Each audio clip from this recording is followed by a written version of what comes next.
झुंझुनू वाली दादी जी की जीवन गाथा पर मोटी सेठानी नाम से बड़े पर्दे की फिल्म का निर्माण किया गया है। फिल्म के निर्माता झुंझुनू निवासी दादी भक्त राणा संजय तुलसियान गुरुवार को इस फिल्म के कलाकारों के साथ अजमेर पहुंचे और उन्होंने पत्रकार वार्ता के दौरान फिल्म के बारे में जानकारी साझा की। श्री दादी जी के परम भक्त मूलतः झुंझुनू निवासी और शेयर मार्केट व कपड़ा व्यवसाय से जुड़े प्रतिष्ठित समाजसेवी राणा संजय तुलसियान ने मोटी सेठानी फिल्म का निर्माण किया है।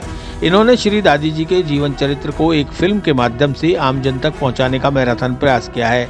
अब यह फिल्म बनकर तैयार हो चुकी है, जिसकी विधिवत रिलीज की घोषणा भी की जा चुकी है। इस संदर्भ में राणा संजय तुलसियान ने कहा कि फिल्म 27 फरवरी को पूरे देश में एक साथ रिलीज होने जा रही है। अधिक से अधिक दर्शक इस फिल्म को देखकर श्री दादी जी का आशीर्वाद प्राप्त कर सकते हैं।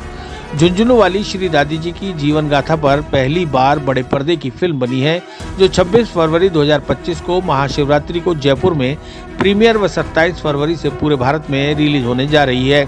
श्री दादी जी, जिनको नारायणी के नाम से जाना जाता है, 3 लोक और 10 दिशाओं में जिनकी अमर कहानी है, अपने भक्तों को सदा छप्पर फाड़ कर देने वाली श्री दादी मोटी सेठानी द्वापर में विराट की पुत्री, अभिमन्यु की पत्नी, श्री कृष्ण की भाणज को गर्भवती होने के कारण श्री कृष्ण ने सती होने से रोक लिया था।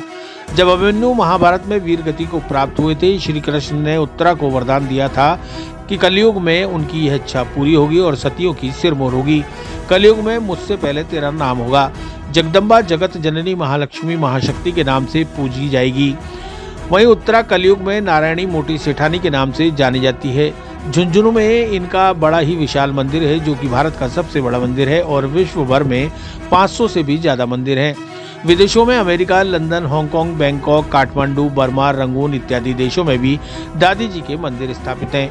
इनके जीवन गाथा पर श्री दादी जी के सेवक राणा संजय तुलसियान भीलवाड़ा ने मां की प्रेरणा से मोटी सेठानी नाम की बड़े पर्दे की फिल्म बनाई है। फिल्म की पूरी शूटिंग झुंझुनू के अलसीसर गांव में की गई है।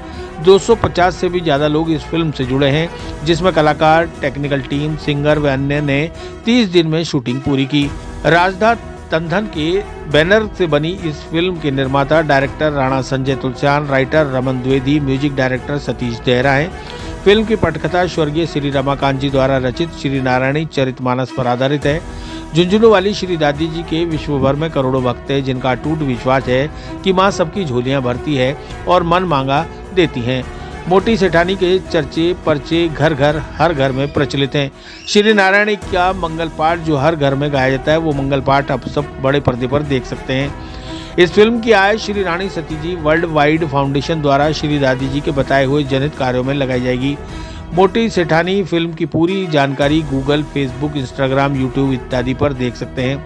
इससे पूर्व संजय तुलसियान व उनके साथ आए फिल्म के कलाकारों का अजमेर के दादी भक्तों की ओर से, रामनगर दादी धाम से ओम प्रकाश बंसल, पुरानी मंडी दादी धाम से मनोज गांधी, शैलेंद्र अग्रवाल, सुनील गर्ग, सुनील गोयल, रवि शर्मा, विनोद शर्मा, राजेश चौधरी, अशोक बंसल, श्याम बंसल, शिवशंकर फतेहपुरिया, उषा शर्मा, लेखा गर्ग, ज्योति चौधरी, नीलम अग्रवाल, विम्मी बंसल, मीनाक्षी गोयल व वंदना अग्रवाल द्वारा माला पहनाकर स्वागत किया गया। गुरुवार को अजमेर में आयोजित पत्रकार वार्ता में मोटी सेठानी फिल्म के कलाकारों में गुरसामल जी का पात्र बने भीलवाड़ा निवासी राणा संजय तुलसियान, चांद खान का पात्र बने अजमेर निवासी सुजांशु शर्मा, तंधन दास का पात्र बने जयपुर निवासी मोहित शर्मा, जालीराम का पात्र बने अजमेर निवासी सलील शर्मा, कमलाराम का पात्र बने अजमेर निवासी अथर्व जोशी, साइड आर्टिस्ट डायन का पात्र बनी मनीषा जोशी, गुरसामल के मित्र बने अजमेर निवासी रवि शर्मा, सेनापति का पात्र बने जयपुर निवासी रामकरण, पंडित जी का पात्र बने जयपुर निवासी RS यादव के साथ ही जालीराम के परिवार के सदस्य बने अजमेर निवासी श्याम बंसल, विनोद अग्रवाल, अशोक बंसल तथा गुरसामल व जालीराम के परिवार की महिला सदस्यों की पात्र बनी अजमेर निवासी विम्मी बंसल, उषा शर्मा, भारती जोशी, नीलम अग्रवाल, रचना बंसल, सरिता पालीवाल और स्मिता बंसल आदि कलाकार मौजूद रहे। पढ़ता है क्योंकि क्या पढ़ने में चीज़ें याद नहीं रहती है और देखने में स्मरण रहता है। तो पिक्चर बनाने का एक ही ये मन था, इसलिए हमने पिक्चर बनाई है। और सनातन की पिक्चर कोई जल्दी से बनाता नहीं है। मुझे तो अफसोस हो रहा है कि लोग बाग अपने सनातनियों की पिक्चर देखना पसंद नहीं करते हैं, लेकिन अब अपने को जागरूक होना चाहिए। मैं आप सब लोगों से नम्र निवेदन करता हूं, क्योंकि आप जितने भी प्रेस वाले हैं, आप कुछ भी कर सकते हैं, दुनिया को हिलाना आपके हाथ में है। तो अगर आप लोग चाहेंगे तो सबको थोड़ा सा अच्छे से और प्रेरित कीजिएगा। आप भी अगर इसकी अच्छे से प्रचार प्रसार करेंगे तो लोगों को सब प्रेरित होंगे। और मैं चाहूँगा कि सब लोग यहाँ पे अजमेर निवासी के साथ साथ में पूरा भारतवर्ष, बल्कि पूरा विदेशों में भी, जहाँ हम पिक्चर बैंकॉक, दुबई, काठमांडू ये सब लगाने की, नेपाल ये सब जगह लगाने की प्लानिंग में है। सब लोग इस पिक्चर को ज़रूर देखें, क्योंकि ऐसी पिक्चरें वापस से कोई जल्दी से बनाने की हिम्मत नहीं करेगा। तो यही मेरा आप लोगों से निवेदन है। कहाँ पर की गई है और कितने दिन से? फिल्म की शूटिंग हमने झुन्नू के आगे, झुन्नू डिस्ट्रिक्ट में यलसीसर गांव है, वहाँ की 27 दिन फिल्म की शूटिंग चली है। वहाँ पे हमने 5-6-7 हवेलियाँ ली थी। उन हवेलियों में थी हमारे 4 गेस्ट हाउस थे, जहाँ पे हम सब कलाकार, आर्टिस्ट सब हम रुकते थे। 7 हवेलियों के अंदर हमने इनमें शूटिंग की है। पूरा गांव था। आउटर शूटिंग हमारी 5-7 किलोमीटर उसी के शहर में, यलसीसर में ही हुई है। तो सारी चीज़ें बहुत एकदम नया था, एकदम नई चीज़ें थी। आज जो हमने हवेलियाँ ली है, ऐसी हवेलियाँ आपको अच्छी जिसमें बड़े बड़े हीरो काम करते हैं, वैसे में भी आपको ये हवेलियाँ देखने नहीं मिलेगी, क्योंकि ये हवेलियाँ सार्वजनिक तौर पे किसी को दिखाई नहीं जाती है। मुख्य कलाकार कौन है? इसमें मुख्य कलाकार एक्चुअल में क्या था कि हम बड़े कलाकारों को ले सकते थे। इस पिक्चर को बनाना चाहो तो कल बाहुबली की जैसी भी बना सकते हो, लेकिन इसमें क्या है कि इसको देखने वाले जितने लोग हैं पिक्चर को, इसलिए इसमें नहीं लिए बड़े कलाकार नहीं लिए। इसमें हमने वही कलाकार लिए जो दादी जी के भक्त लोग हैं, जो दादी जी को जानते हैं, जिससे क्या वो उस भाव में उसमें काम कर पाएंगे। इसमें कई है जो मंगल पाठ करते हैं, मंगल पाठ के सिंगर हैं, दादी जी के भक्त लोग हैं। कुछ अजमेर से थे, कुछ झुन्नू से थे, कुछ कलकत्ता से थे, जयपुर से थे, सब भोपाल से भी थे, बम्बई से भी थे। सब मिले जुले हैं और हर एक को हमने मौका दिया। जिस मेरे पास में जिनका भी फ़ोन आया, किसी भी दादी भक्त का, किसी सिंगर का, किसी का गायक का फ़ोन आया कि नहीं हमको काम करना है, मैंने तो उनको यही कहा कि आप तुरंत गाड़ी पकड़ो और आ जाओ। और सबको मौका दिया, जितना हो सका हमने मौका दिया। उसका कारण भी यही था कि वो ज़्यादा से ज़्यादा प्रचार प्रसार कर पाएंगे, क्योंकि एक छोटी कम्युनिटी है इस पिक्चर को देखने वाली, तो इसलिए हमने उन सबको मौका दिया है। राजस्थान सरकार से इस फिल्म को टैक्स फ्री कराने के लिए कुछ वार्तालाप? मैंने उनको भजन लाल जी सर को मैंने एक पत्र दिया है, दिए हुए भी काफ़ी समय हो गया है। मैं फॉलो वापस से करना है उनका, लेकिन मुझे लगता नहीं है कि ये मुझे टैक्स फ्री मिलेगी। मेरी पिक्चर ये सेंसर क्लियर ज़रूर है, सेंसर में इसमें कोई अड़चन नहीं आई, सेंसर क्लियर है। हमने दिया कुमार जी को और इनको इनवाइट भी कर रहे हैं, भजन लाल जी सर को हम इनवाइट भी कर रहे हैं। इसके अलावा भी कुछ लोगों को, मंत्रियों को, काफ़ी को हम इनवाइट कर रहे हैं प्रीमियर पे। अब देखते हैं कौन कौन आते हैं और कैसे क्या होता है। हमारी पूरी कोशिश रहेगी कि ये सब लोग आए, क्योंकि राजस्थान के थीम पर फिल्म बनाने वाले कोई है ही नहीं आज की तारीख में। क्योंकि इसका कई कारण है कि राजस्थान सरकार की उदासीनता है। अब थोड़े से दिया कुमारी मैम कुछ एक्टिव हो रही है, उन्होंने आईफा यहाँ लेकर के भी आ रहे हैं, कुछ 100 एकड़ ज़मीन भी ये लोग दे रहे हैं। क्योंकि जितने भी मुंबई वाले आते हैं वो यहाँ से शूटिंग करके तो चले जाते हैं, लेकिन उसमें राजस्थान का नाम कहीं नहीं दिखता है। आज राजस्थान की जो प्रॉपर्टी है वो पूरे भारत में आपको किसी भी स्टेट में नहीं मिलेगी। चाहे झीलें हों, चाहे अरावलीज हो, चाहे अपनी हवेलियाँ हों, जितने मंदिर हैं, जितने की यहाँ पूजा की जाती है, मतलब मैं गर्व करता हूँ कि मैं राजस्थान का हूँ। लेकिन मुझे इस बात का दुख भी है कि हम राजस्थानी होकर के हम राजस्थान को बढ़ावा नहीं देते हैं। और महाराष्ट्र में आज क्या है कि एक शो हर थिएटर में कंपलसरी रखा गया है, तो उससे क्या है कि उसको फिल्म को प्रमोशन मिल जाता है। अभी तक तो हमारे यहाँ पे सब्सिडी का भी कोई मतलब बहुत ज़्यादा लोगों को जानकारी ही नहीं है कि इसको पिक्चर को सब्सिडियाँ मिलती है करके। तो मेरा तो राजस्थान सरकार से ये निवेदन है कि ये बहुत बड़ा उद्योग बन सकता है फिल्म का, अगर हम इसको बनाना क्या चाहेंगे। बजट तो रहा है इस फिल्म का? इस फिल्म में हमें अभी तक हमारे 2.5 करोड़ रुपए लग चुके हैं, और अभी जैसे हम इसको रिलीज़ की तैयारी है तो इसमें 40-50 लाख रुपए और लगने। फरवरी को मोटी सेठानी का प्रीमियर कर रहे हैं जयपुर में। 27 फरवरी को पूरे भारत में ये 40 से 50 शहरों में रिलीज़ हो रही है पिक्चर।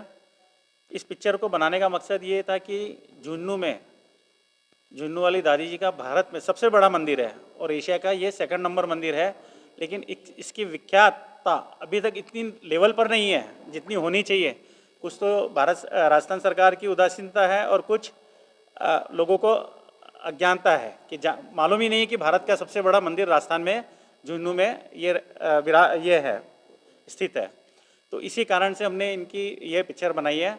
इसमें जो नारायणी है झुन्नू वाली दादी जी, उनका इतिहास ये था कि ये द्वापर के युग में अभिमन्यु की पत्नी थी, कृष्ण की भानज थी और विराट की पुत्री थी। जब अभिमन्यु जी वीरगति को प्राप्त हुए थे तब इनको सती होने का उस वक्त मन था, क्योंकि उस वक्त सती होने की प्रथा थी।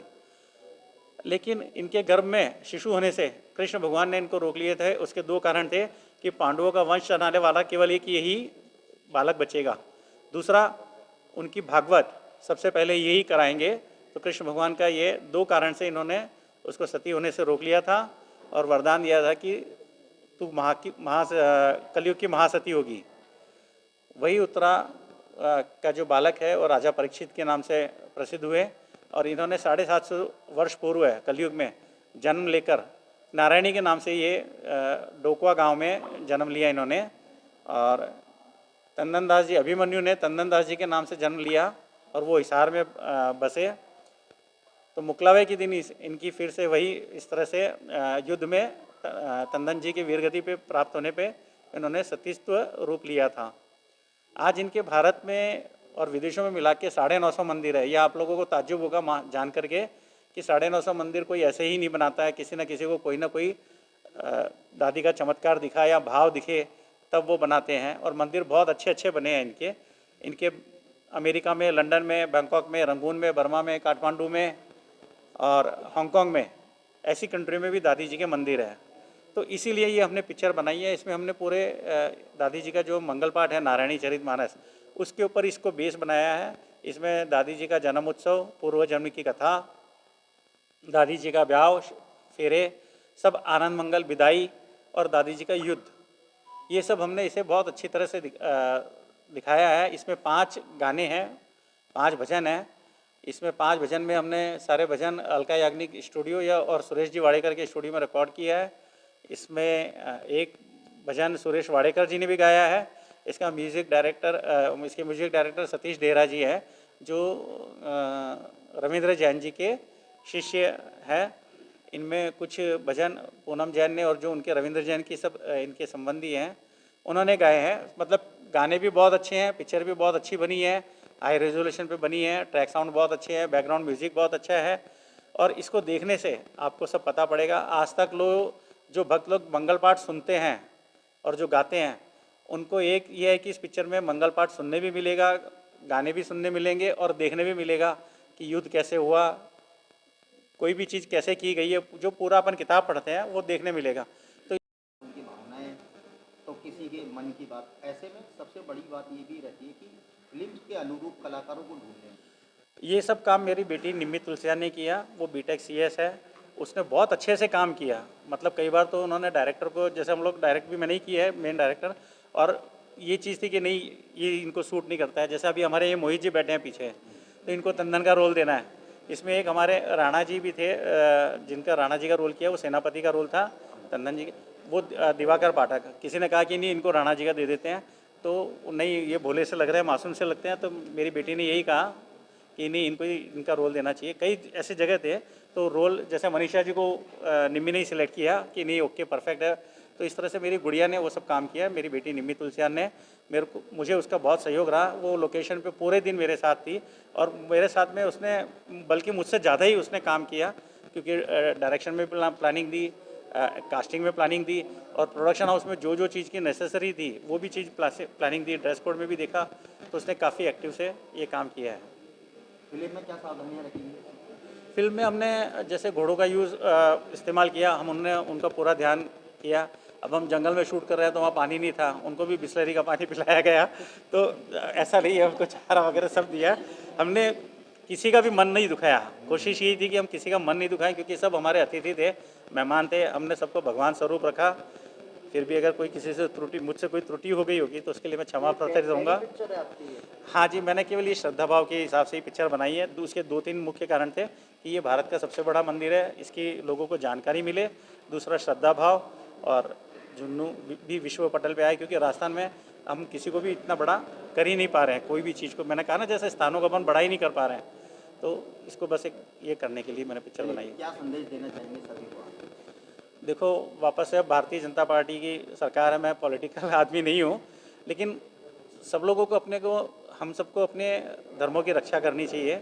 और मैंने ये जो पिक्चर बनाई है इसमें हमने बहुत सारी चीज़ें भी बताई हैं। मतलब एक पारिवारिक पिक्चर है ये, जन्म, विदाई, कैसे बचपन में अल्हड़, बचपन में जैसे हम बनाते हैं पिक्चर, ये है। और एक नारी शक्ति को भी बताया है इसमें, एक नारी क्या नहीं कर सकती। एक नारी शक्ति जो चाहे वो कर सकती है। तो एक नारी शक्ति की महानता है, नारी शक्ति की सोच है। मैंने इस पिक्चर में वही दिखाया है कि भाई इस पिक्चर को सब लोग इसीलिए ज़रूर देखें। चिरंजीवी भव भाग 1 7 चिरंजीवियों के रहस्य की वैज्ञानिक खोज करें। नरेश राघानी मधुकर की चिरंजीवी भव विज्ञान कथा और पौराणिक कथाओं का एक असाधारण मिश्रण है जो आपको प्राचीन हिंदू पुराणों के माध्यम से एक रोमांचकारी यात्रा पर ले चलेगी।